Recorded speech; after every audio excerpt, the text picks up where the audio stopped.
Ini adalah sebuah kisah yang sangat mengerikan dan sulit dipercaya.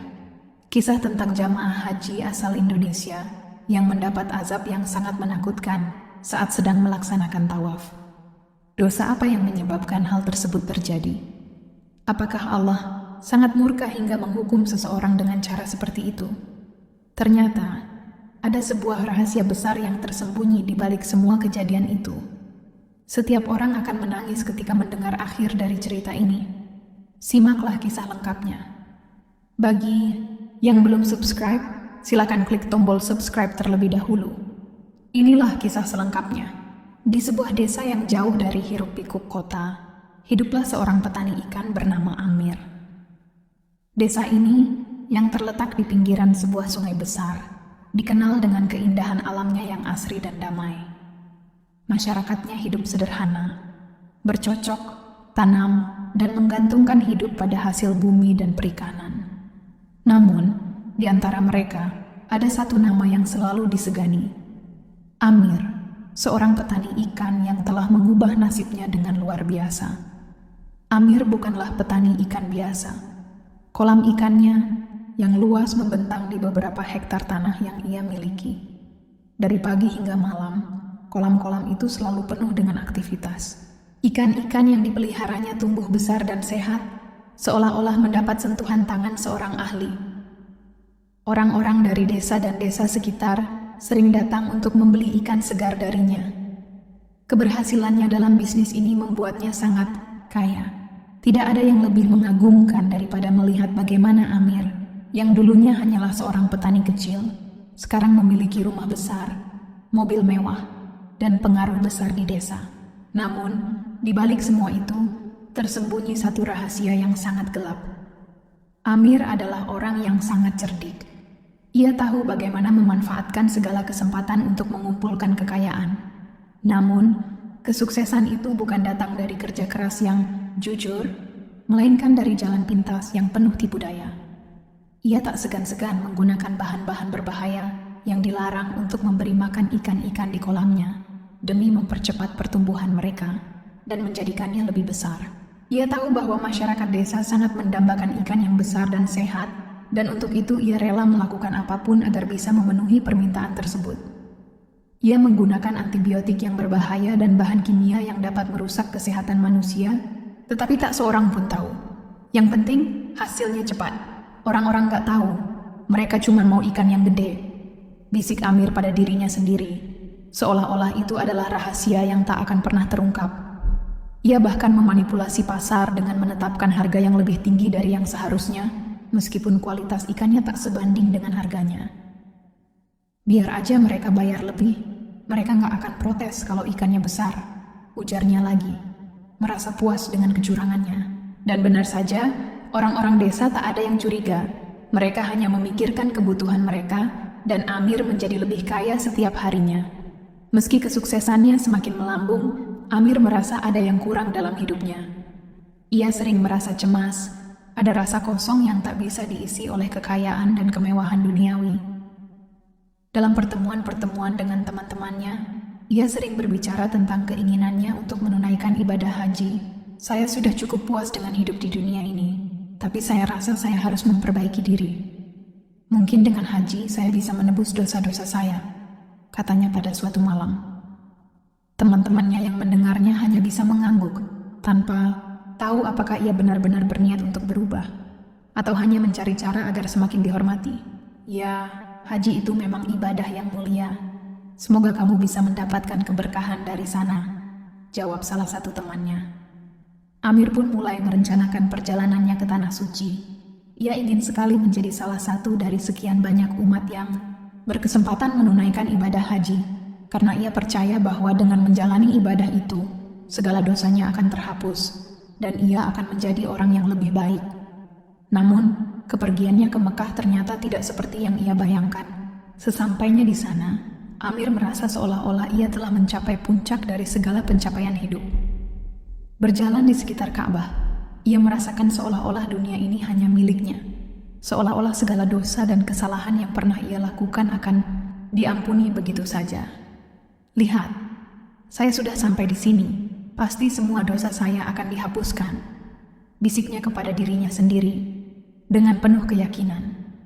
Tapi di balik itu, ia tetap tidak berubah. Ia merasa bahwa cukup dengan menunaikan haji. Ia sudah cukup mendapat tiket untuk surga. Ia tidak merasa perlu untuk benar-benar menyesali perbuatannya. Ia lebih sibuk mengagumi dirinya sendiri. Bahkan, ketika ia bertemu dengan sesama jemaah haji, ia merasa lebih superior. Saya sudah menunaikan haji. Saya pasti lebih baik daripada mereka, pikir Amir sambil melirik jemaah-jemaah lain yang tampak sederhana di sekelilingnya. Tidak ada rasa rendah hati dalam hatinya, hanya kesombongan yang semakin merasuk. Ia bahkan sering mengabaikan kesempatan untuk berdoa dengan khusyuk, lebih memilih untuk menikmati kemewahan dan kenyamanan yang bisa ia nikmati, berpikir bahwa ini adalah bagian dari haknya sebagai seorang yang kaya raya. Pada suatu malam, saat berdoa di Masjidil Haram, Amir merasa tubuhnya mulai terasa berat. Tiba-tiba, rasa aneh menyelimutinya. Ia merasa seolah-olah ada sesuatu yang berubah dalam dirinya. Tidak lama kemudian, tubuhnya terasa sangat panas dan semakin berat. Rasa sakit itu semakin parah, dan seiring dengan itu, ia merasakan tubuhnya mulai berubah. Perlahan-lahan, tubuh manusia Amir yang dulu kokoh dan sehat, kini bertransformasi menjadi sesuatu yang tak bisa ia pahami. Kepalanya mulai menonjol, kulitnya berubah menjadi kasar, dan tubuhnya semakin memanjang. Tanpa bisa mengendalikan diri, ia merasakan bagaimana dirinya semakin lama semakin menjadi makhluk yang asing. Seekor buaya besar yang merayap keluar dari Masjidil Haram. Begitu ia berubah sepenuhnya, ia terjebak dalam bentuk yang tak bisa diubah lagi. Dengan tubuh buaya yang besar dan berkilau, Amir merasa kebingungan dan takut. Apa yang terjadi? Kenapa ini bisa terjadi pada saya? Teriaknya dalam hati, merasa tak berdaya dan bingung dengan takdir yang kini menimpanya. Ia merasa bahwa segala yang ia lakukan di dunia ini, semua dosa-dosanya, kini harus ditanggung dengan balasan yang setimpal. Kehidupan Amir telah berubah dalam sekejap. Ia yang dulunya seorang petani ikan kaya raya yang disegani, kini telah berubah menjadi seekor buaya besar yang tak bisa lagi merasakan kenyamanan dunia yang dulu ia nikmati. Setelah tubuhnya sepenuhnya bertransformasi, Amir yang dulu berjalan dengan penuh keangkuhan kini hanya bisa merayap perlahan-lahan di sepanjang sungai Zamzam, sungai yang begitu sakral dan dihormati.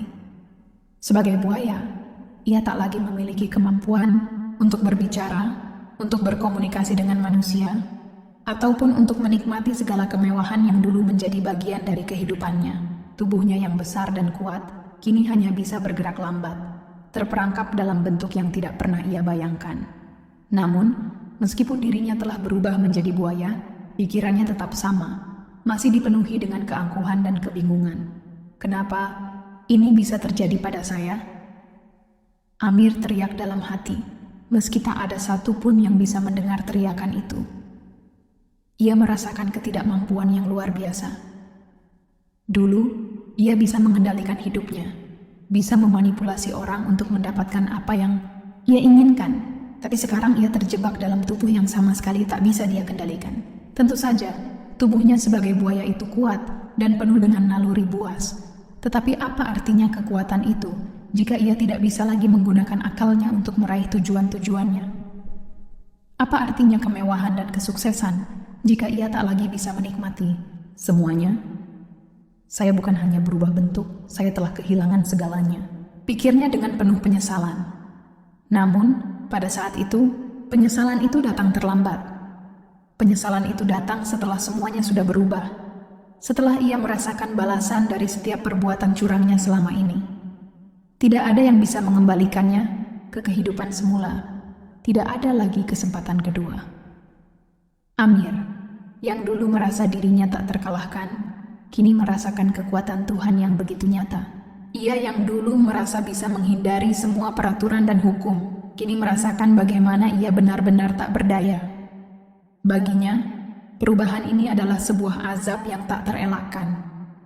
Ia merasa seperti diseret oleh takdir yang telah diputuskan Tuhan, sebuah takdir yang tak bisa dihindari oleh segala kekayaan dan kekuasaannya. Tidak ada lagi kebesaran dirinya, tidak ada lagi pengaruh yang ia miliki di desa. Tidak ada lagi orang yang mengaguminya atau mengikuti keinginannya. yang ada hanya dirinya seorang diri merayap tanpa arah di sepanjang sungai Zam-Zam.